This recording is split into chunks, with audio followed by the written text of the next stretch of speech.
What's up, guys? Welcome back to the Stonefield Ranch channel. Great to have you with us. This summer we got back from an incredible trip. We went to the Teton Wilderness.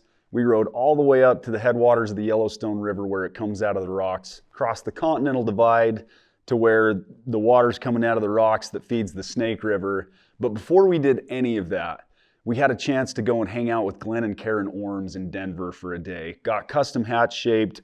Madison Creek Outfitters sent us some gear as well. Yeti sent us a couple of things to use on our trip. Just a really cool experience overall. The group of guys that we took couldn't have been better. We had Denton Hume, phenomenal farrier, roper, great sense of humor. Landon Peterson, really experienced packer, runs Crooked Sky Outfitters. Tristan Baroni from Notorious Horsemanship that currently helps manage the Freeman Ranch. Brady Meek was our camera guy because Mike couldn't join us, which we were sad about, but Brady was great to have as well. Incredible trip, incredible group of guys. We hope you enjoy the series. We put a lot of love and effort into this. It's amazing what happens when you decide to get off your couch or get out of your routine and go do something adventurous. Seeing the grizzly bear marks on the trees and seeing them graze those high mountain meadows, hearing the wolves howl at night, and just seeing places that most people don't get to see. Incredible experience. We hope you enjoy the series.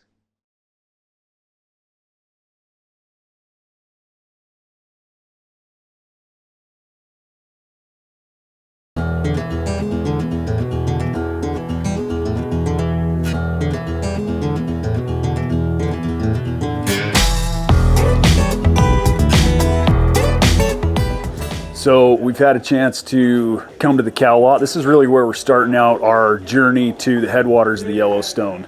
So Glenn's become kind of a good friend, and I love the story of the cow lot. I love what it represents.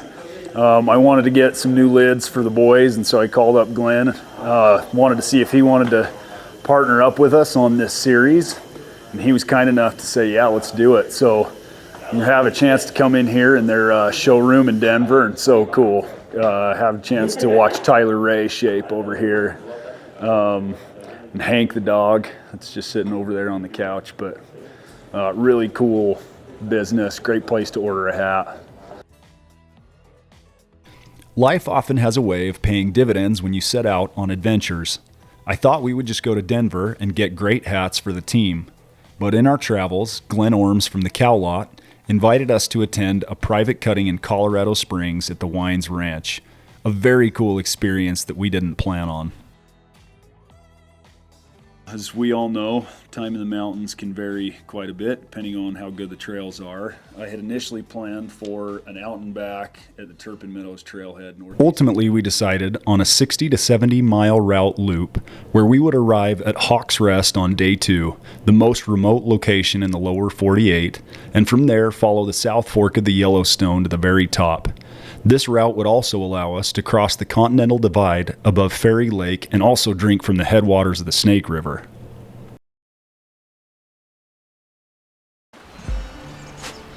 The Yellowstone River flows through some of the most beautiful and wild mountain ranges in the western states, feeding thousands of acres of farmland until it reaches the Missouri River and eventually the Gulf of Mexico. Years ago, I dreamed about riding so high up the Yellowstone that I could drink it from where it comes out of the rocks. This is a trip that would require 60 to 80 miles on horseback, through grizzly and wolf-infested forests and mountains, through the most remote places in the United States. I knew it would be a hard trip, and I would need people and horses I could count on to get there. This is the story of how we reached the headwaters of the Yellowstone.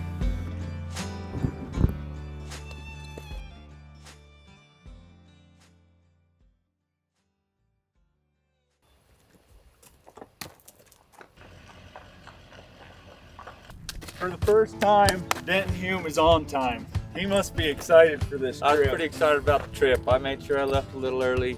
We opted to meet at my family's ranch in southwest Wyoming before heading to the Wart Hotel for our last good meal. For the first time in history, Denton was early. Landon showed up in black Wranglers ready for church, and we met Tristan for the first time in person. Tristan would prove to be an incredible choice for our final member of the team. Well, should we haul?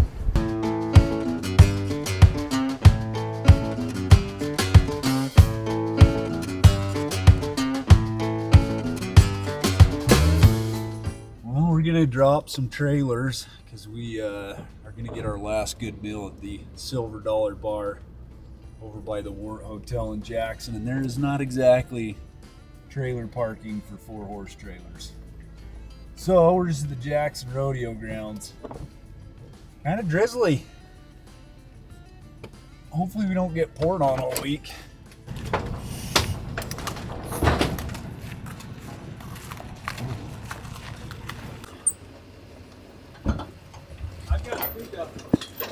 Nice. Híjole, pues. No ice, sorry. We got La Familia Michoacan back here. You know how my wife felt on our honeymoon. Denton said with your driving, they'd probably roll out, so. Well, that might be true. Those airbags will be fun. They'll be solid every time we hit a bump.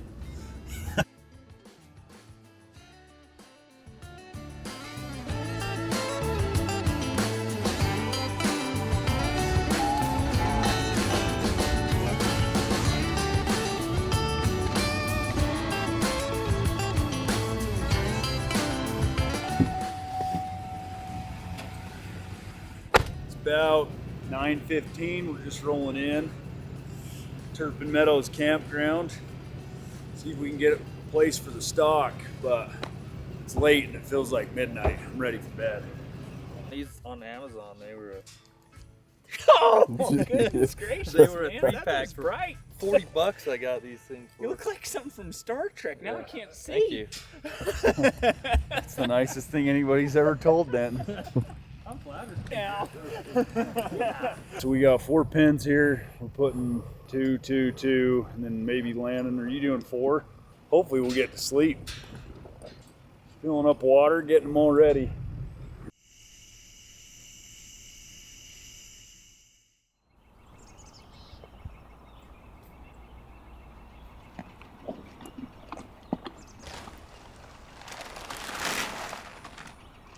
Well, we just rolled in here late last night here in the dark. We got in here, parked our rigs, got our horses put to bed, got them fed. There were some folks in the campground who were good enough to move some of their horses around to give us enough pen space.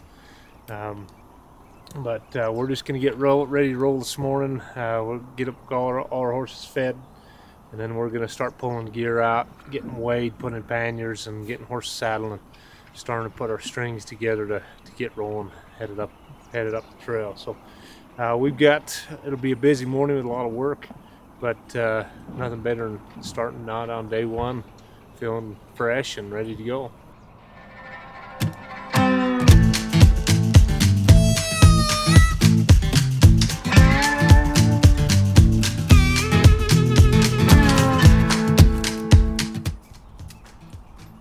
Well, we went through food inventory here at Camp 1. Realized we're pretty short, so I think we're good on dinner, but our breakfast stuff is not going to cut it. So this is all part of the fun, but it's a good thing it happened now. I'm actually going to run back to Jackson, spend a couple hours, getting all of our food together, and then that'll give everybody time to. The rest of the crew's going to kind of get pack saddles all ready to go, and we should be okay. I think we're going to try to get to Atlantic Creek tonight. Atlantic Creek's going to be, I think, around 20, maybe just a little bit less than that, which we should be able to ride in about 5 hours. So as long as we're out of here, it's like 9:15 right now. I think as long as we're out of here by noon or 1, we'll get to camp by 5 or 6 and be fine. But it's a good thing we found out about the food deal now and not later. So that's what we're going to do.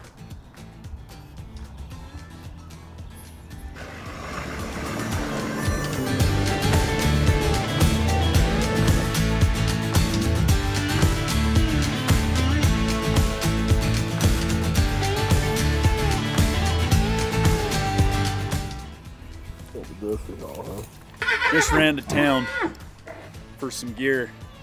If you want to spend a lot of money really fast, Albertsons in Jackson Hole, Wyoming is a great place for you to go, But we own horses, so we hate money anyways, It's a really good way to burn it fast.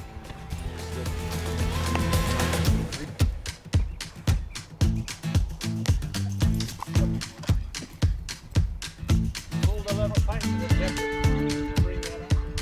That would be the only thing. It's like government work. You gotta have 3 people watching for every one working. This is my little black 3-year-old's first time getting a pack saddle, and he's handling it like a champ. Ready to roll. Blackie don't care. Oh, little Blackie's the best.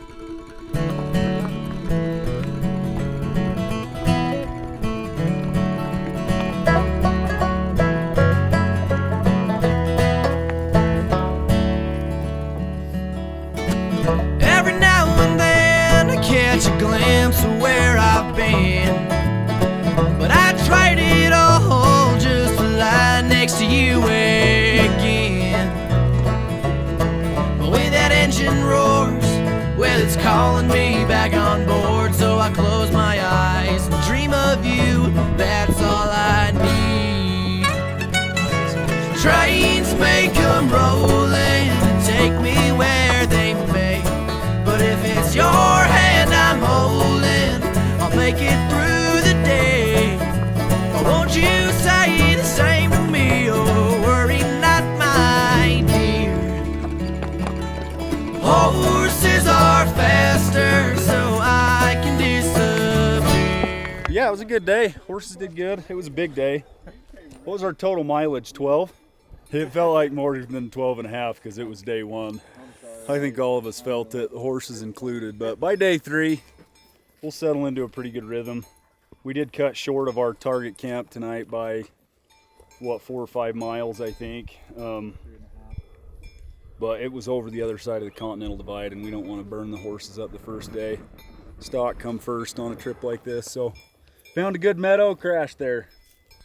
Now we're doing a little hydrating, do some eating, let the horses do some eating. I think everything kind of started to get a little toasty roasty, feeling sorry for themselves.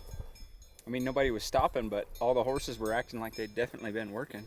We did a fair bit of climbing between the first little bit and then the last little bit. Beautiful day.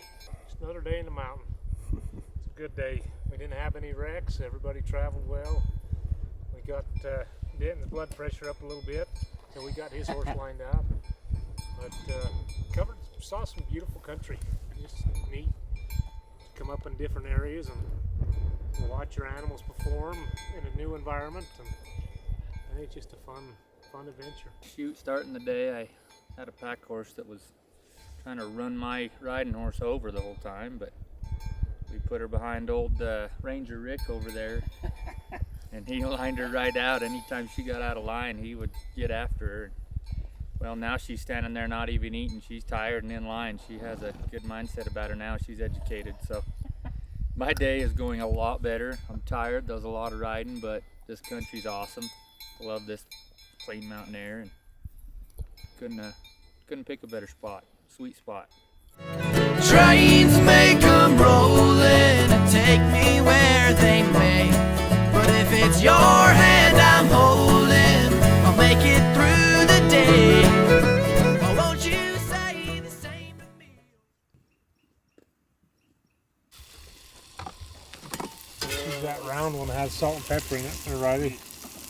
Pepper too. Let me give you a table. Thank you. All right, so this is camp 2. We stopped a few miles short of our other target, but the horses were pretty tired. We've got a few younger horses in the string, a couple of 3-year-olds.